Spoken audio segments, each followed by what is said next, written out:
예전에 약 70년 동안이나 한 파리의 아파트에 묻혀 있었던 19세기 유럽에서 인기를 누렸던 이탈리아 초상 화가가 있는데 조반나 볼디니라는 사람이었습니다. 그런데 이 사람이 그린 파리의 유명한 무대 여배우였던 마르테 드 플로리안의 초상화가 어느 한 허름한 아파트에서 발견된 적이 있습니다. 발견된 이후에 즉시 경매에 묻혀졌는데 그 가격이 무려 그 당시의 시가로 210만 유로, 한국으로 돈으로 환산해 보면 한 36억 정도 되었다고 합니다.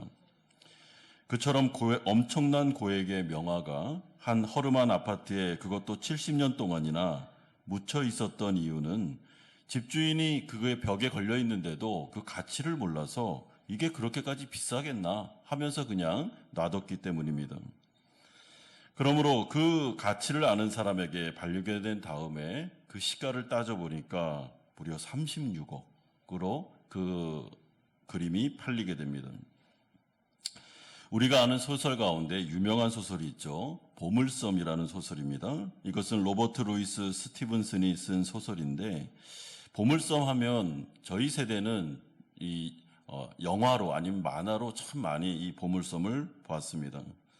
보물섬이라는 이 소설을 보면 제일 먼저 생각나는 사람이 외다리 뱃사람 실버라는 사람이고, 그리고 그가 데리고 다녔던 앵무새, 그리고 무인도, 해적 등등이 많이 생각이 납니다.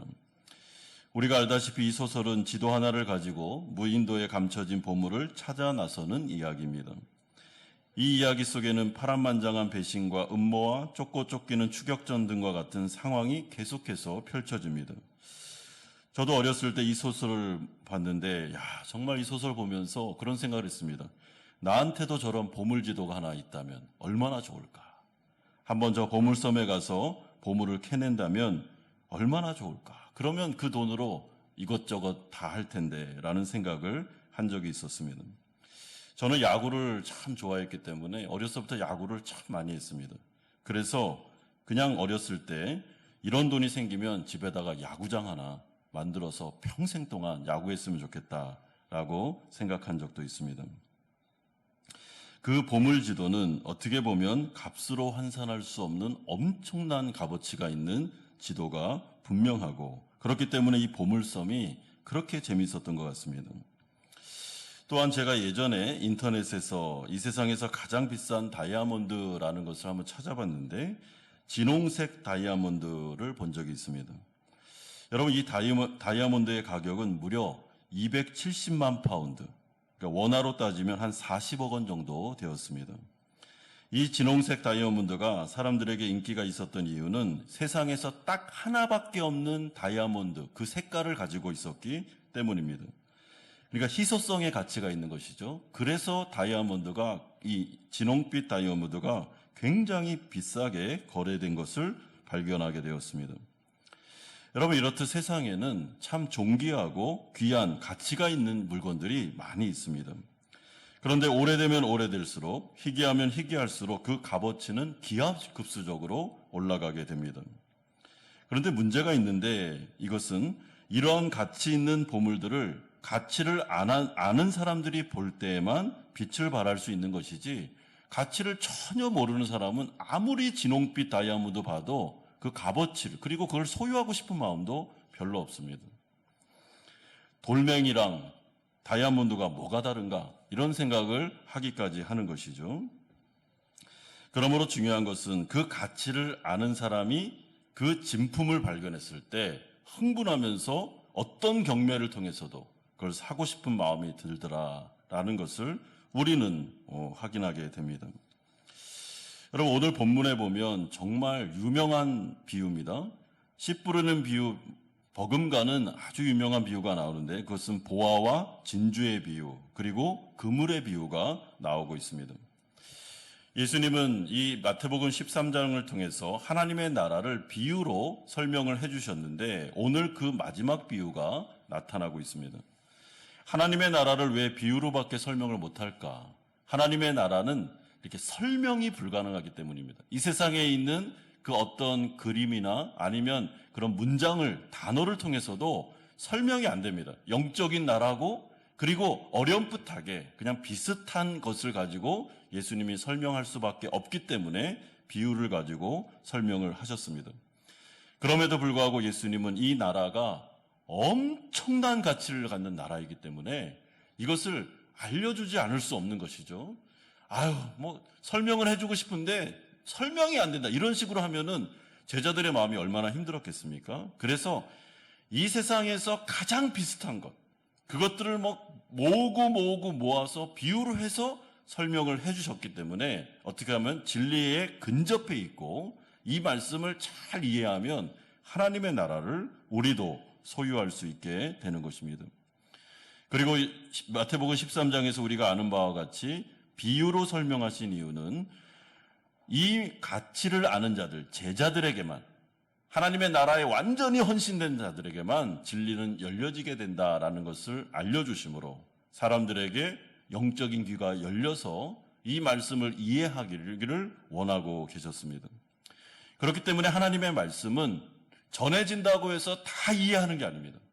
하나님의 말씀은 똑같은 한국어로 전해짐에도 불구하고 그 말씀을 아멘하는 사람이 있는 반면에, 그 말씀에 따라 하나님의 나라에 올인하는 사람이 있는 반면에, 이 말씀을 하나도 못 알아듣고 말씀을 그냥 다 쏟아내는 사람들도 있더라. 이 차이가 어디서 오는가? 그것은 영적인 차이며 믿음의 차이다라고 말씀해주고 있습니다. 그러므로 우리가 오늘 첫 번째로 살펴볼 주제는 보화와 진주의 비유가 44절에서 46절까지에 나오고 있습니다.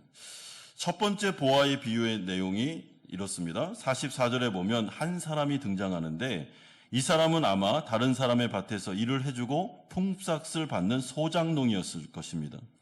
그런데 어느날 그 밭에서 땅을 파다가 이 사람이 꽃갱이에 뭔가가 걸리는 느낌을 받게 됩니다. 그래서 파봤더니 글쎄 땅속에 큰 나무 상자 하나가 묻혀있는 것을 발견하게 됩니다. 그래서 허겁지겁 그 나무 상자를 파서 열어보니까 엄청난 보물이 그 나무 상자 안에 숨겨져 있었습니다.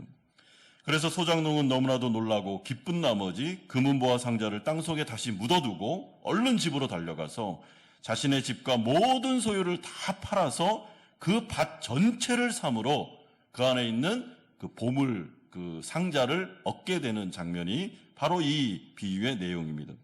44절에 이 사람이 이를 발견한 후 숨겨두고 기뻐하며 돌아가서 자기의 소유를 다 팔아 그 밭을 사느니라. 여러분, 그렇다면 이 사람은 이 보화를 발견한 다음에 집으로 달려갈 때 발걸음이 어떻을까라는 것이 좀 중요합니다. 아마 이 사람은 걸음을 재촉하며 뛰어갔을 것이 분명합니다. 엄청난 속도로 쉬지 않고 가슴은 막 콩닥콩닥 뛰면서 얼굴엔 밝은 웃음과 머릿속엔 복잡한 생각이 스쳐 지나가면서 그는 전속력으로 아마 달려갔을 겁니다. 자신의 전 재산을 팔 때도 전혀 아까워하지 않으면서 빨리빨리 어떻게 하면 이걸 빨리 처분해서 돈을 확보해서 밭을 사야 된다라는 생각만 있었겠죠. 여러분, 그런데 이 당시에는 이런 일들이 종종 있었다고 합니다. 사람들이 전쟁이나 여행을 떠날 때 그 당시에는 자신의 재산을 맡길 만한 곳이 마땅하지 않았기 때문에 땅속에 그 보화를 묻어두고 떠나는 경우들이 많았습니다. 그런데 혹 전쟁에서 죽거나 여행에서 돌아올 수 없는 상황이 되었을 때 그 보화가 임자없이 땅속에 잠들어 있는 경우들이 있었다는 것입니다. 그러다가 우연히 어떤 사람이 그 보화를 발견하면 횡재하는 것입니다. 그러므로 예수님은 이 당시에 있었던 사실을 근거로 바탕으로 이 비유를 통해 하나님의 나라를 소개해주고 있습니다. 여러분, 여기에서 이 보화를 발견한 사람, 이 사람의 마음이 어땠는가? 44절은 말씀하는데 기뻐했다라고 말해주고 있습니다. 여러분, 여기서 기뻐했다라는 것은 흥분했다, 엄청나게 지금 대단한 일이 지금 일어나고 있는 거죠. 마음에서 막 기쁨과 감격과 환희와 이런 것들이 올라오는 것을 의미합니다. 그러므로 이 사람은 자신의 모든 소유를 팔 때 전혀 아까워하지 않고 있으며 이 부분에 있어서 다른 생각이 없고 그냥 이 기쁜 나머지 밭을 사야 된다라는 생각만을 하고 있는 이 부분이 오늘 이 비유에서 중요한 포인트라고 할 수 있습니다.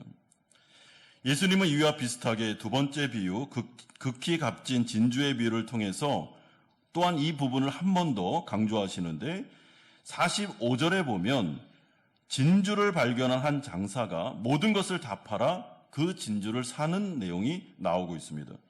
여러분 46절 보십시오. 극히 값진 진주 하나를 만남에 가서 자기의 소유를 다 팔아 그 진주를 샀느니라. 여러분 이번에도 중요한 것이 바로 이 진주를 발견한 사람의 마음입니다. 마음. 그의 마음이 어땠는가? 그의 마음도 굉장히 기뻐하면서 이 진주를 얻기 위해서 모든 소유를 팔러 갔던 것을 우리는 확인할 수 있습니다.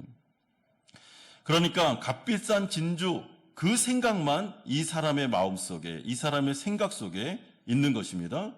그 값진 진주를 누가 먼저 사갈까봐 노심초사하는 것이죠. 그러면서 예수님은 천국이 바로 이와 같다라고 말씀하셨습니다.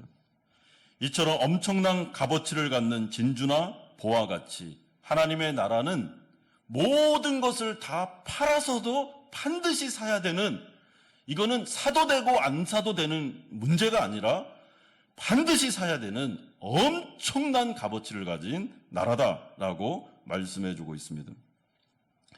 그러니 그 값어치를 아는 사람들, 하나님의 나라와 천국을 소망하여 그를 얻기 위해 심령이 가난한 사람들만 그 나라에 들어갈 수 있게 될 것이며, 이 나라를 포기하지 않고 이 나라로 인해서 모든 것을 자기가 다 손해본다 할지라도 전혀 아까워하지 않으면서 마치 침노하듯이, 마치 침투하듯이 뭔가를 얻어내려고 몸부림을 치듯이 가서 이 나라를 빼앗게 될 거다라고 강조하고 계십니다.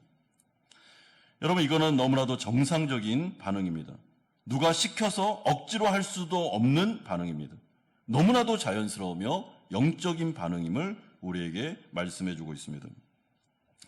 따라서 예수님은 이 비유를 통해 하나님의 나라와 천국이 돈으로 환산할 수 없을 정도의 값어치를 갖는 보물이기 때문에 이 부분에 대해서 잘 생각하고 예수 그리스도를 통하여 하나님의 나라가 이 땅 가운데 실제로 임했으며, 그리고 이제 이 나라의 백성 될 수 있는, 이 나라를 소유할 수 있는 길이 열렸기 때문에 거기에서 멈춰서서 이 나라의 값어치를 생각하고 이 나라를 소유하라라고 말씀해주고 있습니다. 여러분 이런 점에서 하나님의 나라는 사실은 여러 가지 것들을 포함하는 나라입니다. 이 나라는 영혼의 구원이 있는 나라입니다. 그러므로 우리의 영혼이 너무나도 소중한 것처럼 구원은 사실은 우선순위에서 최우선순위를 가져야 됩니다. 여러분 우리가 죄로부터 용서받고 하나님 나라 자녀가 되고 하나님 나라 백성이 되는 이 문제에 있어서는 다른 것과 경쟁을 하면 안 됩니다. 여기에는 최우선을 둬야 됩니다. 사람에게 있어서 가장 중요한 것은 돈을 많이 버는 것도 아니고 좋은 대학 가는 것도 아닙니다. 그 사람에게 있어서 영혼 구원이 최우선적이고 그것이 결정적임을 말씀해주고 있습니다. 그런 점에서 예수 그리스도의 복음은 우리 안에 성경의 말씀을 통하여 우리에게 들려진 이 말씀과 복음은 너무나도 소중하며, 이 말씀의 근거에서 볼 때 다른 그 어떤 것을 다 팔아서라도 가져야 되는 하나님의 말씀이다라고 우리에게 강조해주고 있습니다. 여러분 하나님의 말씀을 듣는 시간, 하나님의 말씀을 읽는 시간, 이 모든 시간은 보화를 캐는 시간과 똑같습니다. 성경 말씀에는 하나님의 약속이 포함되어 있습니다. 그렇기 때문에 어떤 사람이 시편 1편 2절의 말씀처럼 여호와의 율법을 즐거워해서 그 율법을 주야로 묵상하는 사람, 그래서 이 하나님의 말씀이 마치 보화라고 생각해서 보물을 캐듯이 이 말씀을 읽고 묵상하고 나의 삶에 적용하고 내 것으로 만드는 사람이 있으면 그 사람은 굉장히 현명한 사람이고 복된 사람임을 알려주고 있습니다. 왜냐하면 눈이 열렸기 때문에, 가치를 알아볼 수 있기 때문에 그런 것입니다. 여러분 성경의 가치는 돈으로 환산할 수가 없습니다. 이 성경은 우리가 서점에 가서 3만 원, 4만 원 정도면 살 수 있죠. 그래서 하찮은 것처럼 그냥 언제든지 이 말씀을 읽을 수 있고 들을 수 있는 것처럼 생각할 수 있지만 그렇지 않습니다.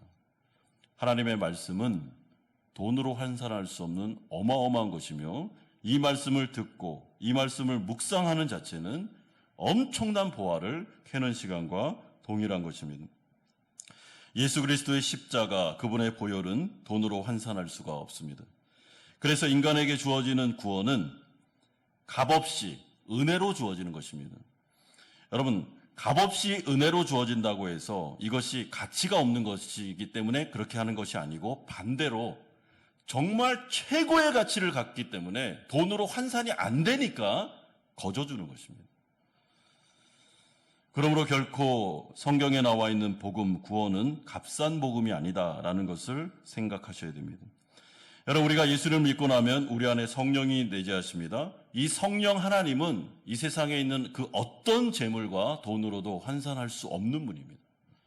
만약에 주님께서 은혜로 우리에게 구원하셨고 은혜로 예수 그리스도의 보혈로 우리의 죄를 용서하셨고 오직 은혜로 성령 하나님을 우리에게 주셨다면 그럼 사실 우리가 뭘 더 구할 게 있겠습니까? 돈으로 환산할 수 없는 것들을 계속 주시지 않습니까, 지금? 말씀을 주시죠. 성령을 주시죠. 엄청난 하나님의 나라 백성이 되게 하시죠. 하나님을 자녀라고 부를 수 있죠. 하나님의 나라를 기업으로 우리에게 주시고 유업으로 그 나라 가서 다스릴 수 있는 권세를 주시고 이 모든 것들이 공짜로 은혜로 주어지게 되는데 정말 우리 가운데 예수님이 오셔서 천국 복음을 증거하시면서 복음의 문을 확 여시면서 누구든지 목마른 사람이었으면 다 와서 마시라 하는 이것은 마치 하나님의 나라가 값싸기 때문에 그런 것이 아니라 엄청난 값어치를 가진 나라를 마음껏 소유할 수 있는 길을 열어주시는 것과 동일한 것입니다. 그렇기 때문에 성경에 나와 있는 사실은 사도 바울이 바울 서신에서 말했던 것처럼 영혼 구원, 하나님 나라 자녀가 되는 것, 백성이 되는 것, 성령이 내주하시는 은혜, 그 가운데 하나님의 나라를 유업으로 받으며 영원히 그 나라에서 하나님의 나라 백성으로 살게 되는 구원의 총체적인 복음 안에 들어있는 모든 구원의 혜택은 오늘 이 보화와 진주의 비유로 본다면 어마어마한 가치를 갖는 엄청난 것이기 때문에 정말 이 세상에 있는 집도 팔고 모든 것 다 팔아서라도 그것을 소유해야 된다라고 우리에게 알려주고 계십니다. 그런데 문제가 무엇입니까? 이 모든 것들에 대한 가치에 대해서 모든 사람들이 다 알고 인정하는 것은 아니더라라는 것이 문제입니다. 왜냐하면 오늘 이 비유 마지막에 가보면 이제 13장의 마지막 부분에 예수님의 고향 사람들이 예수님을 거부하는 장면이 나오기 때문에 그렇습니다. 예수님의 고향 사람들이 예수님을 거부할 뿐만 아니라 유대인들은 예수님을 잡아 십자가에 못 박아 죽였고 로마인들은 예수님이 중요한 사람인지 아무것도 모르는 상태에서 정치적으로 그를 십자가에 죽여버립니다. 그렇기 때문에 이 가치를 아는 사람들이 있는 반면에 복음서에 보면 이 가치를 모르는 사람들이 있으며 그들은 하나님의 나라 복음을 외면할 뿐만 아니라 오히려 예수님을 십자가에 잡아 죽임으로 자신들은 천국을 등지고 아무리 외쳐도 나는 여기 들어가지 않는다. 나한테는 중요한 게 아니야. 나한테 중요한 것은 이 세상이 전부다라고 하면서 걸어가는 장면이 나타나게 됩니다. 여러분, 예수님은 이러한 세대를 바라보면서 노아의 시대 때와 똑같다. 소돔과 고모라 때와 동일하다라고 말씀하셨습니다. 노아가 아무리 하나님의 나라 구원에 대해서 120년 동안 외쳐도 듣지 않고 이 세상이 전부고 먹고 마시며 시집가고 장가가는 일에 전념했던 어리석은 노아 시대의 사람들처럼 지금 역시 복음이 선포되고 있으며 하나님의 나라는 엄청난 가치를 갖는 나라입니다. 정말 여기에 모든 것을 다 투자하셔야 됩니다. 그래야 우리가 영원히 살아갈 수 있습니다. 라고 많은 목회자들과 선교사들이 끊임없이 외치고 또한 크리스찬들이 복음 전도를 끊임없이 함에도 불구하고 그 모든 말씀을 거부하고 값어치를 알아보지 못하고 멸망으로 나아가는 사람들, 이 사람들을 바라보면서 예수님이 마음 아파하시는 것이죠. 그러므로 주님은 이 비유의 말씀뿐만 아니라 복음을 증거하실 때마다 계속해서 귀 있는 자는 들으라라고 말씀하십니다. 귀 있는 자는 들으라. 다 귀가 있잖아요. 문제는 영적인 귀가 좀 열리면 좋겠다라는 것입니다. 하나님의 말씀을 다 듣고 있는데 다 듣는 게 아닙니다. 그 말씀을 흘리는 사람도 있고 말씀을 방어하는 사람도 있고 말씀을 무시하는 사람도 있고 아무리 말씀이 가치 있고 보화보다 더 진주보다 값어치 있는 것입니다 라고 말해도 자신들의 생각과 가치관과 기준과 아니면 감정과 마음의 상태에 따라서 얼마든지 말씀을 무시하고 버리고 할 수 있는 그런 사람들을 바라보면서 귀가 좀 열리면 좋겠다. 이 말씀을 들으면 좋겠다. 그리고 이 말씀에 헌신해서 그 나라를 소유하면 좋겠다라고 말씀해주고 있습니다. 사랑하는 성도 여러분, 우리의 귀가 열렸으면 좋겠습니다. 우리의 눈도 열렸으면 좋겠습니다. 하나님의 말씀인 성경이 그렇게 가치 있다라고 강조하며 말씀할 때, 그래? 이 말씀이 그렇게 가치가 있나? 정말 이 말씀이 그렇게 복된가? 성경에 보면 시편에 보면 뭐 송이구보다 달고 뭐 시편 1편에 보면 여호와 율법을 즐거워해서 주야로 묵상하고 도대체 그게 뭘까? 라는 생각을 가지고 이 말씀에 헌신하는 사람이 나온다면 여러분 그분은 복된 인생이 분명합니다. 그리고 하나님의 모든 복을 다 받게 될 것입니다. 하나님의 나라를 소유하게 될 것입니다. 하나님 나라 백성이 되어 구원의 혜택을 누리게 될 것입니다. 성경에 기록된 모든 약속이 그 한 사람을 바라보게 될 것입니다. 그리고 다윗과 같이 하나님의 은혜를 경험하게 될 것입니다. 크게 두 번째로 예수님은 그물 비유를 설명하시는 내용이 47절에서 50절에 나오고 있습니다. 예수님은 하나님의 나라의 두 번째 특징에 대해 설명하시는데 그물 비유를 말씀하십니다. 여러분 내용은 이렇습니다. 어떤 어부가 그물을 가지고 바닷가로 나갔습니다. 거기서 그물을 풀어 고기를 모니까 고깃대가 그물 안으로 들어왔습니다. 어부는 그물을 배로 끌어올리고 무트로 가서 그물을 벌렸습니다. 그리고 기쁜 마음으로 그물 안에 있던 고기를 골라내기 시작합니다. 좋은 고기, 최상품의 고기는 따로 건져내어 그릇에 담고 상한 고기, 품질이 좋지 않은 고기는 따로 건져내서 쓰레기통에 버리게 됩니다. 이에 예수님은 하나님의 나라도 이와 같다라고 말씀하십니다. 즉 세상 끝날에는 천사들이 의인과 악인을 구별하여 갈라놓고 의인은 천국으로 악인은 지옥으로 인도한다고 말씀하고 있습니다. 여러분 그런데 가만히 잘 살펴보시면 이 그물 비유는 밭의 가라지 비유와 매우 유사하다라는 것을 알게 됩니다. 차이점이 있다면 딱 하나 있는데 그것은 물고기들이 모두 그물 안에 들어왔다는 사실입니다. 즉 물고기들이 그물에 잡혀 배에 올라왔듯 사람들이 예수님의 복음을 듣고 교회 안으로 들어온 상태를 의미하는 것이죠. 따라서 이 그물 비유는 교회를 배경으로 하고 있습니다. 교회에 출석하는 자들을 바라보고 있습니다. 가라지 비유는 세상을 바라봤다면 그물 비유는 교회 교회 안을 지금 바라보고 있습니다. 하지만 교회 안에서도 최후 심판 때에 영적인 분리가 일어나게 될 것임을 예수님은 이 비유를 통해 경고하십니다. 비록 교회는 다니지만 회심의 증거가 없고 하나님의 말씀에 반응하지 않으며 온통 이 세상 일에만 관심을 가진 자들이 있을 수 있음을 말씀하십니다. 썬데이 크리스찬처럼 교회에 출석은 하는데 정작 하나님의 나라에는 별 관심이 없는 자들입니다. 따라서 하나님은 반드시 사람의 중심을 보시는데 이 사람이 진짜 예수님을 믿고 그 말씀대로 살려고 하는지 자신이 주인임을 인정하여 예수님을 구주로 영접했는지를 살펴보십니다. 여러분 물론 교회에 나오는 것이 나쁜 게 아닙니다. 굉장히 소중합니다. 왜냐하면 하나님의 말씀을 들을 수 있는 자리, 은혜 받을 수 있는 자리로 나왔기 때문입니다. 그래서 사도 바울도 자신의 동족 이스라엘 백성들을 향해서 비록 이들이 구원받지는 못했지만은 이들이 회심한 증거가 없지만은 그럼에도 불구하고 타 민족에 비해서 유대 민족이 얼마나 큰 하나님의 혜택을 누렸는지를 말씀해주고 있습니다. 그들에게는 하나님의 율법이 있었고 하나님 앞에 예배드릴 수 있는 제사가 있었고 그들에게는 조상들이 있었으며 믿음을 전수받을 수 있는 많은 것들이 이미 유대인들에게는 엄청나게 많이 주어져 있었습니다. 그러면서 사도 바울은 그 모든 것들을 무시하면서 이런 거 다 헛되다라고 말하는 것이 아니라 이 모든 것들이 하나님의 은혜고 은혜 자리에 와 있는 것이 얼마나 복되냐라고 얘기를 해줍니다.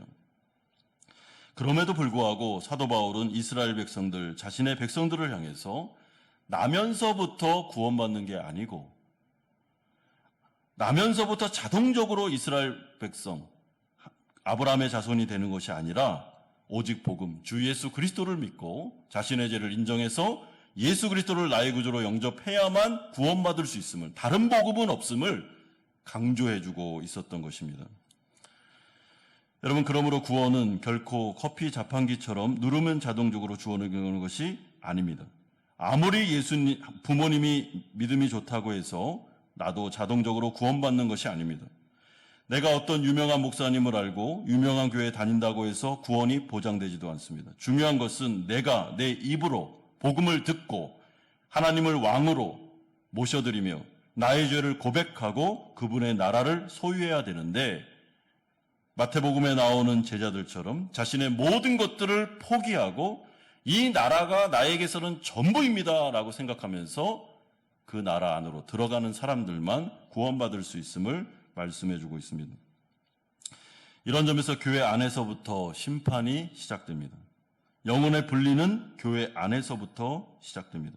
마지막 때에 교회 안에서 함께 예배드리고 있지만 여기에서 구원받는 자들과 구원받지 못하는 자들이 나뉘게 될 것입니다. 불행한 일이죠. 그러므로 교회에 출석하는 것만으로 만족하지 말고 매일마다 나의 영혼을 하나님의 말씀과 성령을 의지해서 나의 영혼의 상태를 점검해야 됩니다. 내가 정말 하나님의 나라를 값진 진주와 보물처럼 여기고 있는지, 그런 특징들이 나타나고 있는지, 하나님의 말씀은 나에게 송이꿀보다 더 단지, 하나님의 말씀에 대한 반응이 나에게 있는지, 회심한 분명한 증거들 내 안에 성령께서 내주하고 계시는지, 성령이 나를 인도하고 있는지, 하나님 앞에 나와 기도 응답을 받으며 하나님과의 소통이 가능해졌는지를 체크하셔야 됩니다. 여러분, 또한 사랑하는 자녀들과 가족들, 아직 예수 믿지 않는 분들을 예배당으로 데려오는 것 너무나도 소중한 것입니다. 같이 예배를 드릴 수 있다는 것, 그리고 말씀을 들을 수 있다는 것은 은혜를 받을 수 있는 자리이기 때문에 감사한 일입니다. 그러나 거기에서 만족하면 안 됩니다. 같이 예배를 드리고 있지만 그 가운데 이 말씀이 그들에게 효과를 발휘하도록, 하나님의 말씀이 그들 안으로 들어가 그의 영혼을 변화시키고 그 안에서 이 말씀이 다시 한번 씨앗이 되어 이들이 회심하고 예수님의 백성이 될 수 있도록 우리가 기도를 하는 것입니다. 자동적으로 이 모든 것들이 일어나는 것이 아니고 하나님의 은혜로 일어나는 것이기에 우리는 남편을 위해, 자녀를 위해, 믿지 않는 영혼들을 위해 기도할 수밖에 없는 것입니다.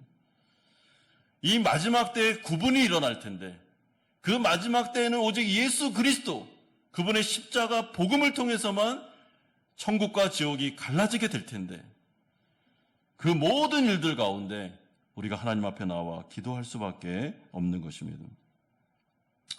그러면서 마지막 세 번째로 예수님은 이제 이 새 것과 옛 것에 대해서 하나님의 말씀을 전파하라라고 말씀해주고 있습니다.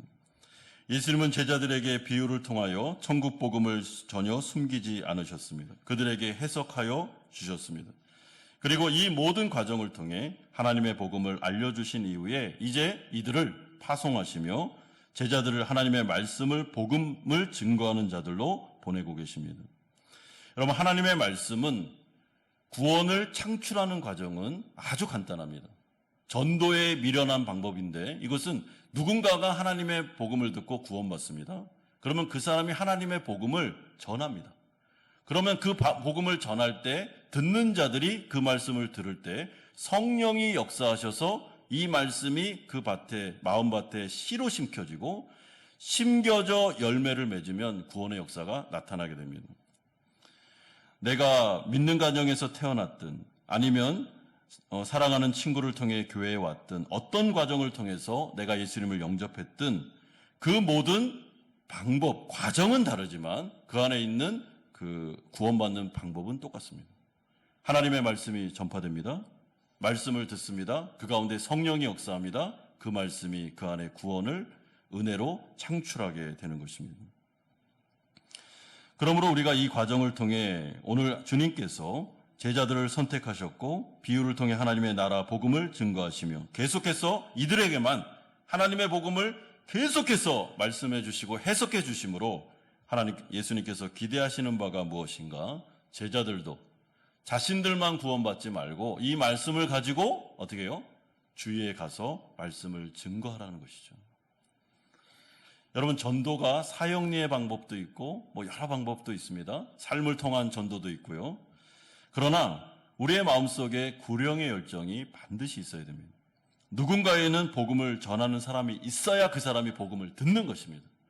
선교사님들이 위대한 이유는 한 번도 복음을 듣지 않는 곳으로 가는 것이죠. 거기 가서 성령을 의지해서 씨를 뿌리는 것입니다. 이 말씀이 역사할지 어떻게 될지는 아무도 모릅니다. 그거는 하나님만 아십니다. 오지에도 가고 하나님이 가라는 곳에 가서 복음을 증거할 수 있는 그 발걸음이 아름다운 이유는 그 걸음이 있어야 씨앗이 뿌려져야 구원을 받을 수 있기 때문에 그런 것입니다. 그러므로 우리도 이 말씀을 생각하면서 때를 얻든지 못 얻든지 내가 어떤 상황과 위치에 있든지 간에 믿지 않는 나의 남편과 아이들을 위해서 또한 나의 이웃을 위해서 또한 교회 안에 있는 아직 여전히 회심하지 않은 분들을 위해서 끊임없이 이 말씀의 씨앗을 믿음으로 뿌리셔야 됩니다. 여러분, 씨앗이 뿌려졌을 때 열매를 맺는 것은 우리의 소관이 아닙니다. 우리는 뿌리는 것만 하는 겁니다. 거기까지가 우리의 소관입니다. 뿌리고 물을 주고 가꾸고 그리고 그것이 열매 맺어 자라는 것은 그게 좋은 밭에 뿌려졌느냐 아니냐에 따라 결정되는 것이지 우리의 소관은 아닌 것입니다.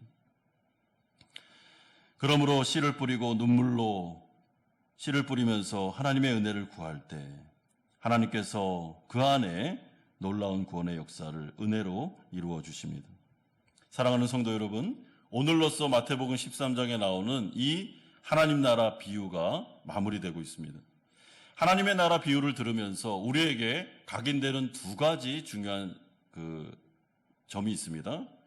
첫 번째 포인트는 하나님의 말씀이 씨로 우리에게 비유되고 있으며 그 씨앗이 아주 중요하다라는 이야기를 우리에게 해주고 있습니다.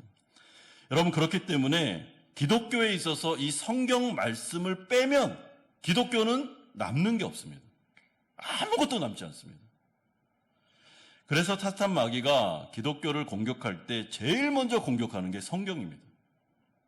성경 말씀이 거짓이다. 이 말씀은 왜곡됐다. 이 말씀은 편집됐다. 이렇게 말해버리면 그때부터는 기독교가 힘을 발휘할 수가 없는 것입니다.